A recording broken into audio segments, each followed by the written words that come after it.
আমি তখন ডিপার্টমেন্টে টুপি পরতাম, মানে এটা আবারও বলি, এই টুপি পরলে সওয়াব হবে, না পরলে পাপ হবে, এই চিন্তা থেকে না।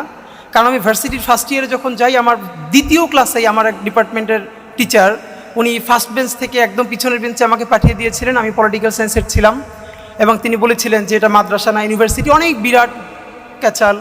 তো আমার বন্ধুরা আমাকে বলেছিল তুমি ড্রেসটা চেঞ্জ করো অন্তত। তো ওদিন থেকে আমার মনে হয়েছিল যে বাংলাদেশের মতো জায়গায়ও আমার এতটুকুন আইডেন্টিটি ক্রাইসিসের মধ্য দিয়ে যেতে হবে, এইটা আমি যাব না। এইটা না যে এইটা ছেড়ে দিলে আমার যারা প্যান্ট শার্ট পরে তাদের পাপ হয়, সেটা না, কিন্তু আমি ভীষণ স্ট্রিক্ট ছিলাম যে আমি এভাবেই থাকবো, তাতে কপালে যা আছে। তো ব্যাপার যেটা হলো, যখন শাহবাগ চলে তখন আমার ডিপার্টমেন্টের চেয়ারম্যান ম্যাম, নাম বললে অনেকেই চিনবেন, উনি বাংলাদেশের একজন প্রথিতযশা বুদ্ধিজীবীর ওয়াইফ, দুজনেই বুদ্ধিজীবী। তো পুরো ক্লাসে 280 জন, তখন আমরা সেকশন ভাগ হয় নাই, আমার মাথায় টুপি আর 3-4 জন। তো ক্লাসে পড়া জানানোর জন্য আমাকে ম্যাম জিজ্ঞেস করলে এই হেফাজত দ্বারা, মানে আমাকে করে বলল। তো আমার ভীষণভাবে মনে আছে, এবং তিনি আমাকে বলেছিলেন হেফাজতের আমির, কারণ তখন তিনি জেন্ডার অ্যান্ড উইমেন কোর্সটা পড়াচ্ছিলেন এবং সেখানে নারীর অধিকার নাই এই ব্যাপারে সিডো নিয়ে পড়াচ্ছিলেন। তো সেসব নিয়ে আমরা আলাপ করতাম। তো এরপরও আমি একটা কথা বলে রাখি, ঢাকা ইউনিভার্সিটি সম্ভবত অন্য সব জায়গা থেকে এটুকুন কারণেই ভিন্ন যে সেই প্রচণ্ড উত্তাল সময়েও আমরা ডিপার্টমেন্টে এটা নিয়ে তর্ক করতে পারতাম টিচারদের সাথে, খুব অল্প মানুষ হলেও। এটুকুন অন্তত সত্য স্বীকার তো করতে হবে। তা আমার মনে আছে এরপর থেকে ম্যাডাম আমাকে 2-3 দিন ভিন্ন ভিন্ন কারণে ফোন, মানে একদিন আমরা বড় মিটিং করছি, বলছে ভিতরে কে, আমি বললাম ম্যাডাম আমি হেফাজতের আমির। এরপর ম্যাডাম যতদিন আমাকে জিজ্ঞেস করেছেন আমি আমাকে পরিচয় দিয়েছি আমি হেফাজত।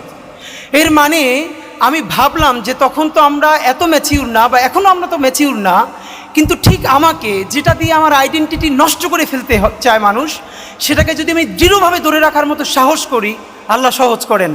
যখন আমাদেরকে হেফাজত বলে গালি দেওয়া হয়েছে, আবারও আমি বলি, হেফাজতের 13 দফা নিয়ে আমার নিজের অনেক প্রশ্ন আছে, আমার অনেক আপত্তি আছে। এই সমস্ত আপত্তি একপাশে রেখেই আমি বলেছিলাম, প্রকাশ্য দিবালোকে শিশু থেকে শুরু করে বৃদ্ধ মানুষকে ঢাকায় ডেকে চতুর্দিক বন্ধ করে ঘন্টার মধ্যে 1.5 লক্ষ বুলেট ছুড়ে গণহত্যা করা যাবে না, এবং এটা গণহত্যা। যে এই হেফাজত বলার মতো আমাদের হিম্মত আল্লাহ দিয়েছিলেন, আজকে বাংলাদেশে 2024-এ সেই আবারও করে কারা রাজাকারের সন্তান, রাজাকারের নাতিদেরকে দিব, তখন আমরা তুমি কে আমি কে, রাজাকার রাজাকার এই কথা বলে, মানে আমাকে দিয়ে দেখে তুমি আমাকে আইডেন্টিটি ক্রাইসিস তৈরি করো, আমাকে ভিকটিম করো, আমার মানবিক মর্যাদা ভুলুণ্ঠিত করো, আমি সেটা তো তোমার কি, আমি রাজাকার তো তুই কি, এই কথা বলেই কিন্তু আমরা রাজপথে নেমে এসেছিলাম এবং মসনদ ভেঙে গেছে। আমি এখানে এসে আমার 2টো স্মৃতি দগদগে খুব মনে পড়ছে। প্রথমত আল্লামা মামুনুল হক, ওনার সাথে আজকে ফিজিক্যালি আমার প্রথম দেখা। ওনাকে দেখে আমার যেই স্মৃতিটা মনে পড়ছে, ওনারও মনে আছে কিনা জানি না, কয়েক বছর আগেও মনে হয় 2 বছর আগে ওনাকে যখন জেলে নিয়ে আসলো, উনি জেলের যে জেলখানার যে গাড়ি, তো ওনার মাদ্রাসার জামিয়া রহমানিয়ার বেশ কিছু ছেলেরা খুব ভোরে সম্ভবত বোখারি শরীফ বুকে নিয়ে ওখানে লাইনে দাঁড়িয়েছিলেন, তারা তাদের উস্তাদের কাছে বোখারির সবক নিতে চান।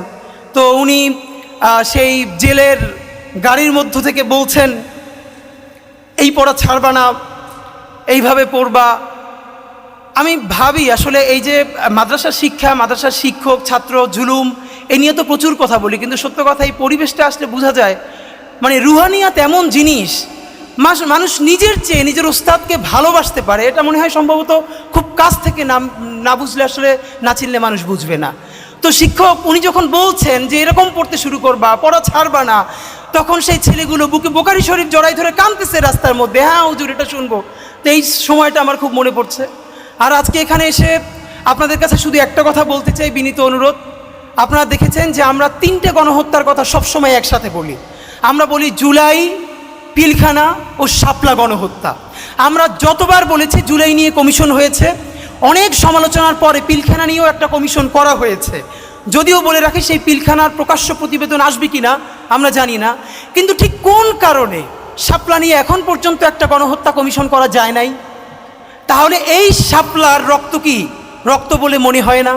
শাপলার মানুষের মাথায় টুপি, মুখে দাড়ি, তারা অনেকে গরিব, তারা প্রান্তিক, পশ না, আরবান মিডল ক্লাস না, তাদের তকতকে কোনো প্রতিষ্ঠান নাই, মানে এই জন্য কি সে নাগরিক হয়ে উঠতে পারে নাই?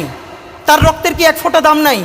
আমরা হাজারবার, ইভেন ডক্টর ইউনূস সাহেব একবার দেখলাম জাতিসংঘকে অ্যাড্রেস করে বলছেন যে আপনারা আসেন, আপনারা এখানে শাপলা নিয়ে তদন্ত করেন। এরপরে আর কেউ কথা বলছে না। আপনাদের কাছে আমার শুধু একটা দাবি, অনেকে বলেছে যে আমরা যে ইনসাফের রাষ্ট্র বলি, ইনসাফের সমাজ যে কায়েম হচ্ছে এটা বুঝবো কিভাবে। এটার আমি প্রথম বলেছি, যেদিন শাহবাগ, সমস্ত শাহবাগ দাঁড়িয়ে প্রকাশ্য ক্ষমা চেয়ে শাপলার বিচারের জন্য রাস্তায় নামবে, সেই দিন বাংলাদেশে যে ইনসাফ কায়েমের প্রারম্ভ হয়েছে সেটা আমরা বুঝতে পারবো। এইখানে যাদেরকে আমরা দেখছি এরা তো শাপলার ভিকটিম। তো শাপলার বিচার কি শুধু শাপলার ভিকটিমরা চাইবে?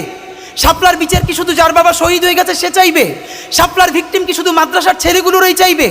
তাহলে বাকি যারা যারা বাংলাদেশের নাগরিক তাদের কি শাপলার বিচার লাগবে না?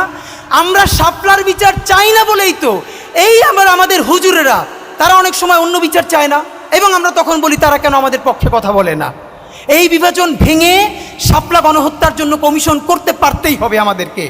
আমি আপনাদের কাছে বিনীত অনুরোধ করে যাই আজকে এবং আমি সত্য কথা বলি, প্রথম দিক থেকে আমার ভীষণ মন খারাপ।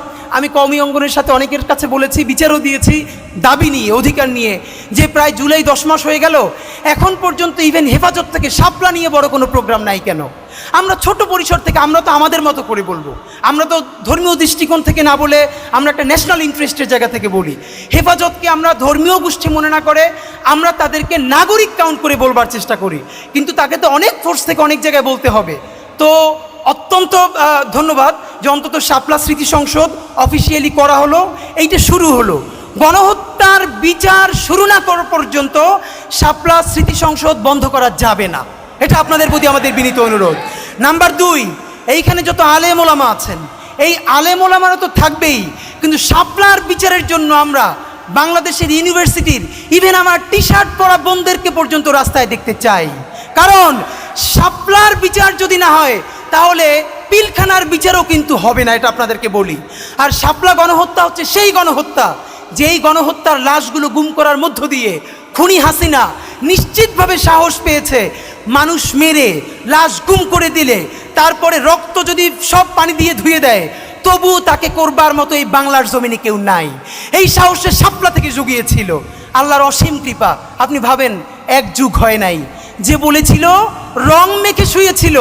আমি নিজে শাপলা চত্বরে আপনাদের বিকেলের দিন হঠাৎ করে ভ্যানের উপরে 4টা লাশ, একদিকে প্রচণ্ড গুলি, একদিকে জানাজা, কোথায় যাব কোনো ঠিক নাই। এই গল্প অনেক জায়গায় বলেছি। তো আমরা আপনাদের কাছে বিনীত অনুরোধ, বিশেষ করে আল্লামা মামুনুল হক, আপনার কাছে আমরা বলতে চাই আমাদের ছোট জায়গা থেকে আমরাও আপনাদের সাথে থাকতে চাই। এর পরের প্রোগ্রাম আমরা দেখতে চাই গুলশানের ওয়েস্টিন অথবা কোনো 5 স্টার হোটেলে আপনারা শাপলার যত ডকুমেন্টেশন আছে, আপনারা অন্তত 51 জন শহীদের তালিকা দিয়েছেন, 51টা পরিবার, তাদের প্রত্যেকের ডকুমেন্টেশন ইংলিশে এবং আরবিতে করে যতগুলো এম্বাসি আছে প্রত্যেক রাষ্ট্রদূতকে দাওয়াত দিয়ে এরপরে 5 স্টার হোটেলে প্যারালালি ইংলিশে এবং আরবিতে ব্রিফ করতে হবে খুনি হাসিনা দিল্লির সহযোগিতায় কিভাবে বাংলাদেশে গণহত্যা চালিয়েছে। যতক্ষণ না পর্যন্ত বাংলার জমিনে শাপলা গণহত্যার বিচার হবে ততদিন জুলাই চলবে। বাংলাদেশ জিন্দাবাদ, ইনকিলাব জিন্দাবাদ।